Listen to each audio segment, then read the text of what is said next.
puede ordenar a un sentimiento, piénselo. Así que la clase de amor de la cual estoy hablando no es un sentimiento, ni una emoción, ni una incontrolable pasión. No sé de dónde la gente ha sacado la idea de que el amor es algo que nos sucede, que somos víctimas del amor, que nos enamoramos y ese enamoramiento simplemente sucede como por generación espontánea. La Biblia dice, maridos, amad a vuestras mujeres. Por favor, note que esto no es una sugerencia, es una orden, porque el amor verdadero tiene que ser una decisión y una conducta. Usted puede escoger el amar, y cuando así lo hace, el amor no es primordialmente un sentimiento, sino algo que usted hace. La razón por la cual estamos tan confundidos en este mundo y en este asunto es que usamos una sola palabra para el amor.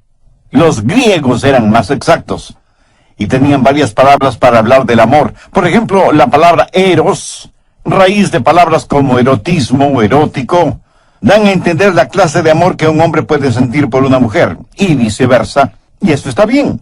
De hecho, es maravilloso, pero no es de eros de lo que estoy hablando. Aunque debemos amar a todos, no amamos a todos en forma erótica, y ni siquiera tengo que elaborar en este punto. Otra palabra griega para amor es fileo, que abarca lo que es el amor fraternal, la amistad, el compañerismo, la camaradería. En varios países del mundo hay ciudades que se llaman Filadelfia, o sea, amor fraternal. Y eso es muy positivo. Pero quiero centralizar mi mensaje en la palabra ágape, que tiene que ver con el amor divino, cómo tenerlo, cómo darlo, cómo recibirlo. Si usted quiere exhibir un diamante, lo pondrá sobre un terciopelo negro. Entonces podrá apreciar ese diamante en toda su exquisita belleza y perfección. ¿Sabe qué eso hace Dios con el amor ágape?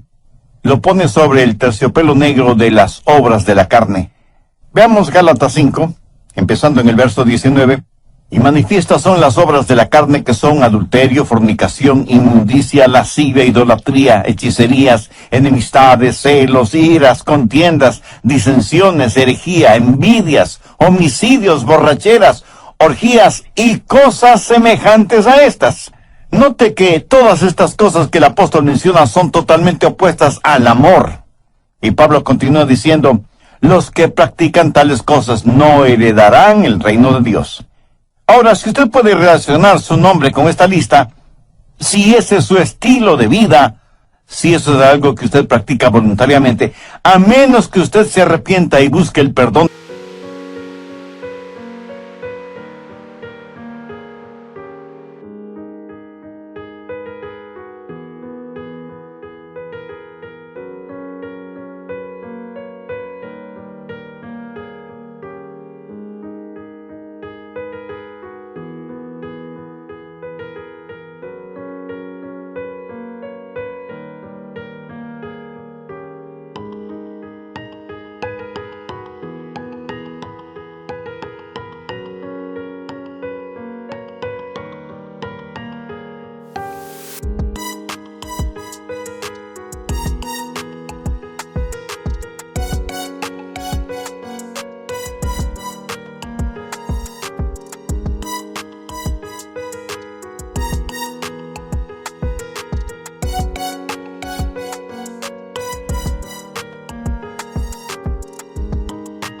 de Dios, su camino tiene un destino final, el infierno.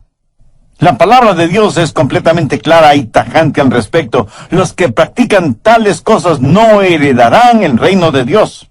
Y eso es lo que Dios dice. Esto no significa que usted como creyente no tropezará ni caerá. Pero aquí se habla de un estilo de vida, de algo que se hace voluntaria y frecuentemente.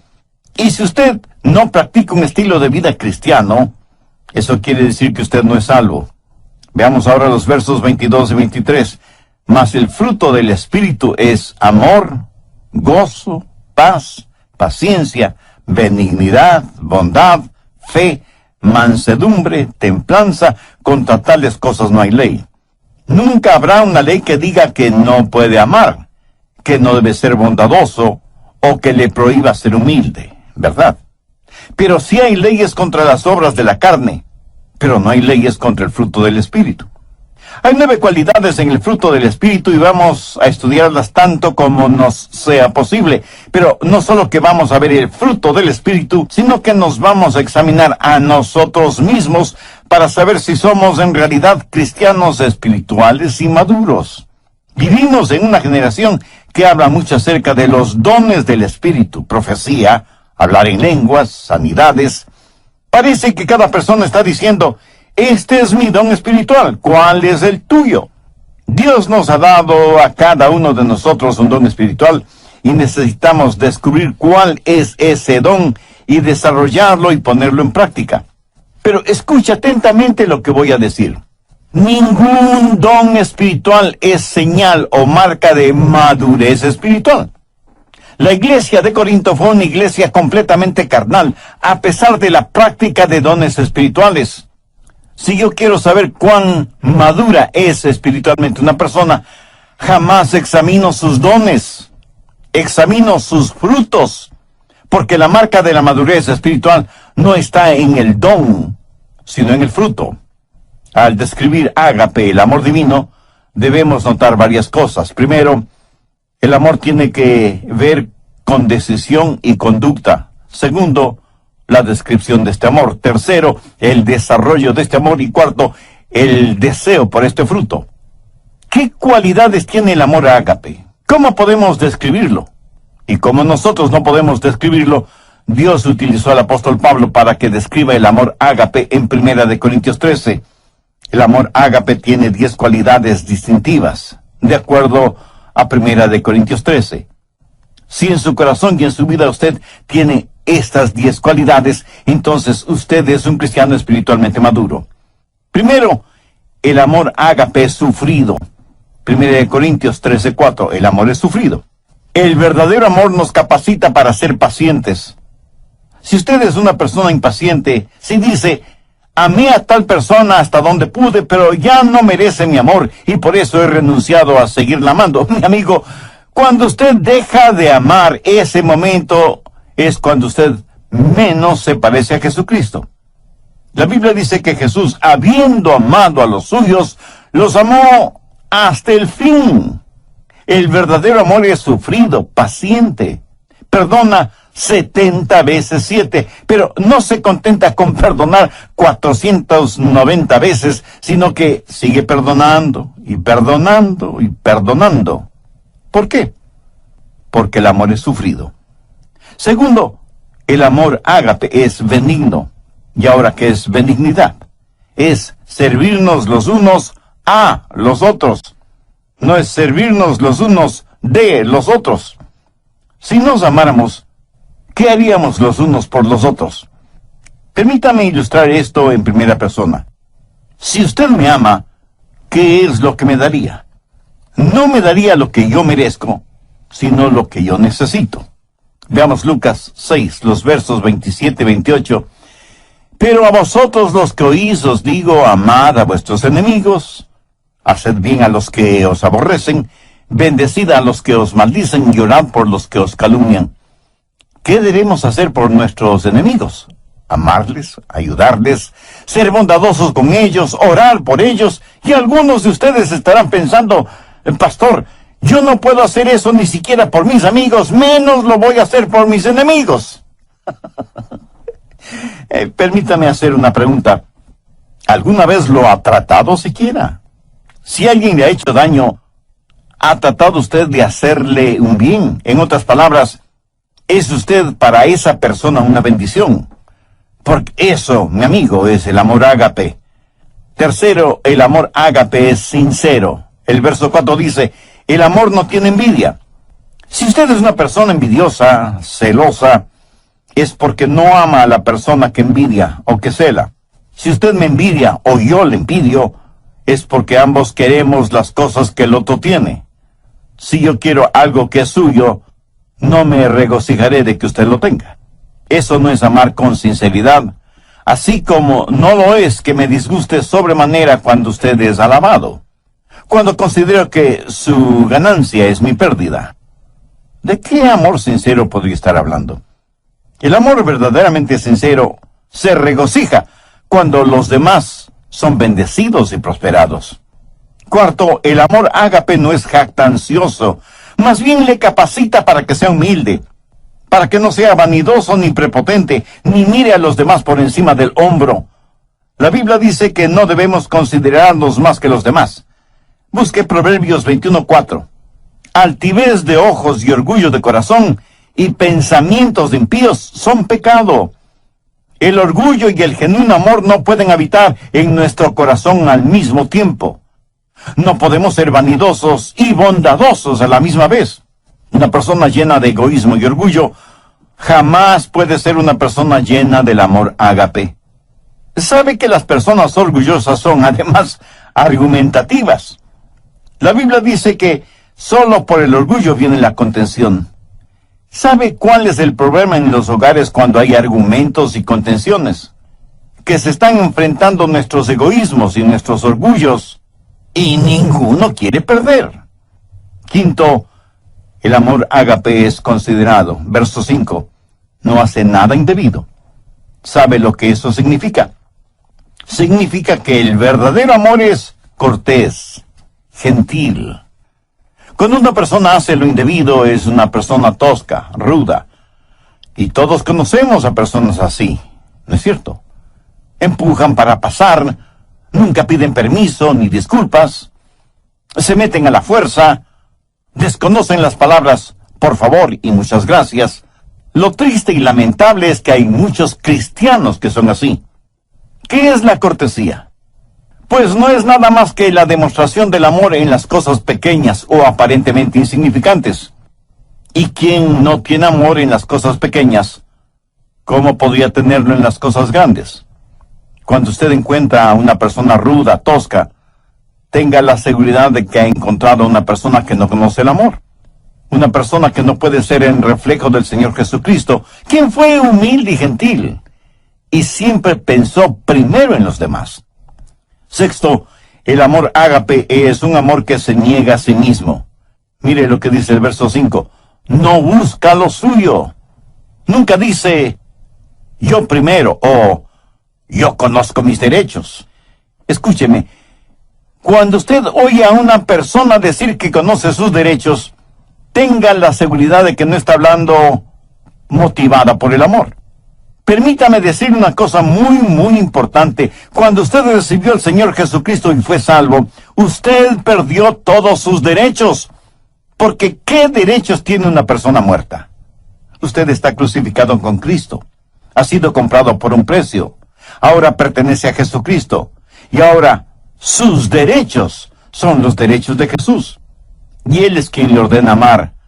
Usted ya no puede buscar lo suyo. Debe procurar el honor y la gloria para Jesús y el bienestar de los demás. Ese es el genuino amor que no busca lo suyo. Un muy consagrado siervo de Dios alguna vez dijo, cuando usted enseña a alguien sus derechos, tendrá una revolución. Cuando usted enseña a la gente sus responsabilidades, tendrá un avivamiento. Muy bien dicho, ¿no le parece? Cuando dejemos de pensar en nuestros derechos y comencemos a pensar en nuestras responsabilidades, cuando dejemos de buscar solo lo nuestro y comencemos a hacer de bendición para los otros, le aseguro que las cosas cambiarán en el mundo. Séptimo, el amor ágape es un amor sereno.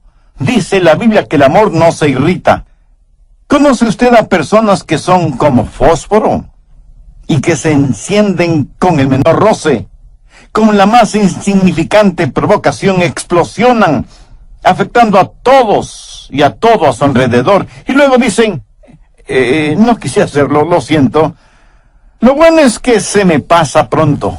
Eso podrá ser cierto, pero hay cadáveres a su alrededor. Un huracán o un terremoto es solo cuestión de segundos, y sin embargo, mire toda la devastación que dejan. Uno no pierde el temperamento así porque sí. Si usted explota de esa manera es porque en su interior, en su corazón, no existe el amor de Dios. Si quiere saber con qué está lleno, vea qué es lo que sale de usted cuando es provocado. Una de las manchas en la vida de muchos cristianos es precisamente un temperamento irascible. El verdadero amor es sereno. No se lo puede provocar con facilidad, y cuando es provocado, sabe responder con mansedumbre y con humildad. Octavo, el amor ágape es un amor sacrificial. ¿Qué quiere decir un amor sacrificial? Note las 3 palabras finales del verso 5. No guarda rencor. O sea, no va acumulando las faltas de otros. El amor ágape tiene la capacidad de perdonar y olvidar. Pero eso, mi amigo, eso cuesta. En algún programa anterior dije que no puede haber perdón sin que alguien pague el precio. Por ejemplo, si usted me debe $100 y yo le perdono esa deuda, el perdonarle me costó $100. ¿Lo entiende? Muchos de nosotros somos magníficos amanuenses y mantenemos una detallada lista de lo malo que los otros nos han hecho. Y no solo somos amanuenses, sino también buenos contadores. Y en nuestro libro de contabilidad anotamos minuciosamente lo que los otros nos deben. Y no estoy hablando necesariamente de dinero. Tenemos necesidad de aprender a perdonar y olvidar, sabiendo que hay un precio que pagar y un dolor que experimentar. El precio y el dolor lo pagó y lo sintió Cristo en la cruz del Calvario. Es la máxima demostración del amor sacrificial. ¿Ha aceptado usted el amor sacrificial de Cristo? Recuerde que nadie puede dar lo que no tiene. Si usted no tiene amor en su corazón, no podrá dar amor a nadie. Dios le ama y quiere salvarle. Jesús murió en la cruz para pagar la deuda de sus pecados. Desde el programa anterior comenzamos a estudiar lo relacionado con el fruto del Espíritu, teniendo como base bíblica Gálatas 5, versos 22 y 23, y hemos visto 8 de las 10 características de ese fruto. Primero, el amor es sufrido. Segundo, es benigno. Tercero, es sincero. Cuarto, no es jactancioso. Quinto, es considerado. Sexto, se niega a sí mismo. Séptimo, es sereno. Y octavo, es sacrificial. Espero que tenga su Biblia y cuaderno de notas a la mano para sacar el máximo provecho de este estudio bíblico. Bien, prosigamos. Noveno, el amor ágape es un amor justo. Verso 6 dice, no se goza de la injusticia. Eso quiere decir que cuando alguien peca o fracasa o hace algo equivocado, usted no se alegra por eso. Más bien debería llorar y orar por esa persona. ¿Sabe usted que el chisme es un pecado? ¿Por qué? Porque la persona chismosa se regocija en su iniquidad. Cuando escuchan algo negativo acerca de otra persona, casi no pueden esperar para contárselo a otras personas. Se parecen a la mujer que dijo, mi lema es, nunca digas algo acerca de otra persona, a menos que sea algo que valga la pena chismearlo. Y aunque por lo general creemos que las mujeres son las chismosas, permítame decirle que conozco hombres que son chismosos. Se regocijan y parece que hasta aman la chismografía. Son diseminadores de malas y falsas noticias. Se regocijan de la injusticia. Ahora escúcheme, no estoy diciendo que debe hacerse el desentendido frente al pecado, porque eso es imposible. El pecado tiene que ser enfrentado. Pero no se regocije de la injusticia. Y antes de que usted diga algo negativo de otra persona, hágase las siguientes preguntas. Primera, ¿sé que eso es verdad?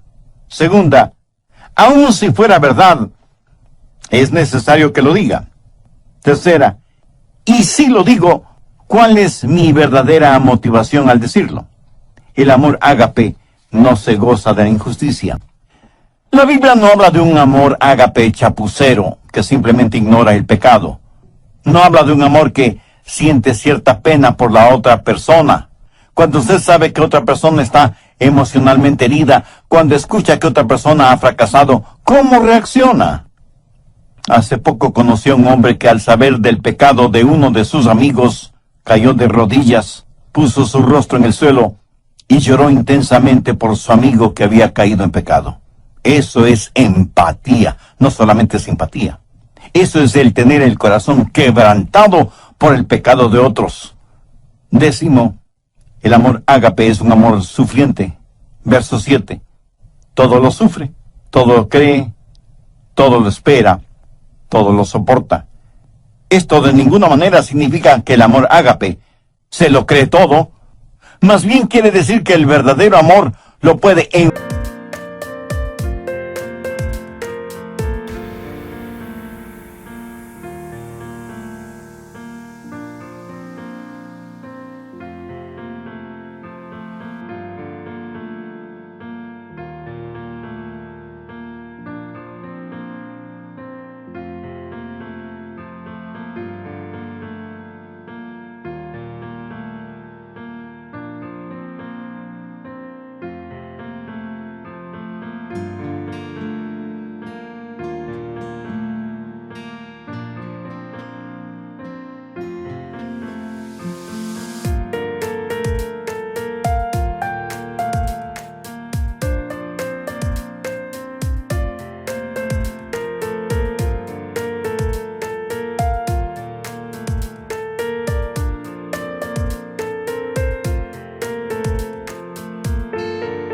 enfrentar todo, que no hay límites para su fe.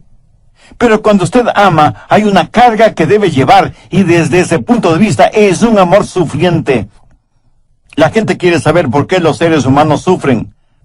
Algunos porque han perdido su fe en Dios. Dicen, ¿por qué Dios permite que los humanos sufran? Si Él es un Dios que todo lo sabe y todo lo puede, ¿por qué no detiene o elimina el sufrimiento? Escúcheme, Él pudo haberlo hecho. ¿Sabe cómo? Pues no creando a los seres humanos, o creándolos sin libre albedrío. Pudo habernos hecho robots, como una máquina tecnológica. Pero hubiera significado no tener ningún compañerismo con nosotros. Porque, verá, cuando Dios nos creó, corrió un divino riesgo. Él sabía lo que nosotros le íbamos a costar. Exactamente lo que sucede con padres que procrean hijos. ¿O usted cree que esto de tener hijos es como comerse un pastelito de manzana? Mi amigo, tener hijos cuesta no solo en términos monetarios, sino también espirituales y emocionales. Y aunque usted no lo crea, de una u otra forma, nuestros hijos nos romperán el corazón.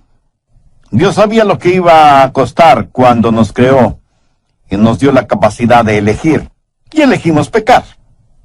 Cuando nos dio la capacidad de decir sí, también nos dio la capacidad de decir no. Para que un ser humano escoja a Dios, debe querer escoger a Dios. ¿Lo entiende? Dios nos dio ese libre albedrío, nos hizo de esa manera, pero al mismo tiempo Dios sabía que iba a sufrir. Cuando Dios escogió amar, escogió también el sufrir. Y alguien me preguntará, Pastor, ¿puede Dios sufrir? Permítame responder con una pregunta. ¿Sufre usted como padre cuando su hijo hace algo equivocado? Piénselo bien antes de contestar. La historia del hijo pródigo en el capítulo 15 de Lucas enseña que cuando un padre terrenal tiene un hijo rebelde, sufre. De la misma manera, cuando nosotros hacemos algo equivocado, nuestro Padre Celestial sufre. En Efesios 4:30 leemos, no contristéis al Santo Espíritu de Dios. ¿Lo ve? Nosotros podemos contristar al Santo Espíritu de Dios. Un aparato electrodoméstico, cuando se daña, le puede molestar. Pero solo sus hijos le pueden contristar, entristecer. Aunque muchos de ustedes a lo mejor ven este punto al revés. Pregunto, ¿puede alguna parte de nuestro cuerpo dolernos sin que nuestra cabeza lo sepa? ¿Quién es la cabeza de la iglesia? El Señor Jesucristo. Cuando su cuerpo, o sea, la iglesia, sufre, ¿no sufre el Señor Jesucristo? Cuando Pablo se encontró con Jesús en el camino a Damasco, ¿qué le dijo Jesús? Saulo, Saulo, ¿por qué me persigues? La respuesta de Pablo, si el asunto no fuera tan serio, sería casi infantil. Le dijo que no le perseguía a él, a Jesús, sino a los cristianos. Escúcheme, cuando usted persigue al cuerpo, también persigue la cabeza. Cuando el cuerpo sufre, la cabeza sufre, y Jesús fue perseguido. Cuando una novia es infiel, impura, y no le presta ninguna atención al novio, ¿cree usted que el novio sufrirá? Le puedo asegurar que sí. ¿Quién es la novia? La iglesia. ¿Quién es el novio? El Señor Jesús. Cuando la novia sufre, el novio sufre también. Y cuando el novio decide amar a la novia, también decide sufrir. Y algunos dirán, pero Dios es Dios. Él no tiene que sufrir. Ciertamente, Él no tiene que sufrir, pero Él escogió sufrir. ¿Por qué? Déjenme ilustrar este punto. Suponga que usted y su cónyuge van a tomar las vacaciones soñadas toda una vida. ¿Será su segunda luna de miel en una de las islas de Hawái? Suponga que alguien les ha provisto un precioso condominio en la isla, a la orilla de una fabulosa playa, pero asimismo suponga que no tienen suficiente dinero para hacer todo lo que quieren hacer.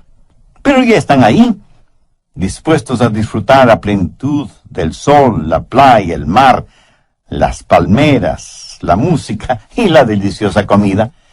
Suponga que más o menos a las 6 horas de estar en la isla, en el continente, uno de sus nietos es golpeado por un automóvil y las preguntas surgen de inmediato. Debemos llamar a los abuelos para avisarles. Debemos interrumpir sus tan anheladas vacaciones. Ahora, ¿cuántos abuelitos y abuelitas que me están escuchando dirían, prefiero no saber nada y que me dejen disfrutar de mis vacaciones? ¿Cuántos tendrían la actitud de, si algo malo sucede, sea lo que sea, no queremos saberlo? No queremos que nada arruine nuestras vacaciones. Lo haremos, y si no, regresaremos en el próximo vuelo. Eso es lo que hace el amor sacrificial. Las necesidades de los otros están, o deben estar, por encima de nuestras satisfacciones personales. Porque cuando usted se preocupa de las necesidades de los demás, sentirá una satisfacción personal indescriptible. Tercero, el desarrollo de este amor. Busque Gálatas 5:19. Habla de las obras de la carne. Las obras de la carne son naturales. Las obras del Espíritu son sobrenaturales. Las obras de la carne es lo que hace el pecado en nosotros. El fruto del Espíritu es lo que Dios hace por medio de nosotros. Esta clase de amor no la podemos producir por nosotros mismos, pero es la clase de amor que debemos llevar. En Juan 15:5 leemos que Jesús dijo, yo soy la vid, vosotros los pámpanos, separados de mí nada podéis hacer. Note que Jesús no dice que nosotros produciremos esta clase de amor. Romanos 5:5 es un versículo muy interesante, porque el amor de Dios ha sido derramado en nuestros corazones por el Espíritu Santo que nos fue dado. ¿Lo ve? Aquí se está hablando de un amor sobrenatural, el amor que proviene de la vid, se esparce en los pámpanos y produce el fruto. ¿Lo entiende? Usted no produce el fruto, solamente lo lleva. Yo nací y fui criado en la Florida, tierra de frutos cítricos por excelencia. En casa teníamos árboles ornamentales de naranjas agrias. El fruto era imposible para el paladar, pero los árboles eran hermosos. Y se necesita mucha paciencia y mucho trabajo para lograr que al fin esos árboles de naranjas agrias produzcan naranjas dulces. Ahora suponga que usted tiene un árbol de naranjas agrias, pero quiere que dé naranjas dulces. ¿Qué puede hacer? Bueno, podría podar el árbol. ¿Piensa que eso es suficiente para tener naranjas dulces? No. Entonces se le ocurre una idea genial. Va a trasplantar el árbol, lo va a trasplantar de un lado del terreno al otro lado. Como aplicación diré que muchos trasplantan el árbol de sus vidas de una iglesia a otra iglesia, pero siguen siendo cristianos agrios. Y el cambiar de membresía es como cambiar un cadáver de una tumba a otra. Perdonen esta comparación, así un poco esquelética. Como el cambiar el árbol de naranjas agrias de un lugar a otro no produce naranjas dulces, ¿qué más puede hacer? Bueno, pues ponerle nueva tierra, con bastante abono orgánico, no químico, cuidar el nivel de humedad de la tierra, que no le falta agua ni fertilizantes, y por último, cambiarle de nombre. Ya no se llamará árbol de naranjas agrias, sino árbol de naranjas dulces. Y para ayudarle al árbol a que produzca naranjas dulces, usted amarra en sus ramas varias deliciosas y dulces naranjas, esperando que esas ricas naranjas motiven al árbol a dar naranjas dulces. Y muchos de ustedes me dirán con toda razón que nadie, por ignorante que sea en cuestión de árboles frutales, haría una tontería así. Mi amigo, no es asunto de trasplante, ni asunto de podar el árbol, ni de fertilizarlo, ni de cambiarle de nombre, ni de amarrar en sus ramas buenos frutos, que solo serán decorativos.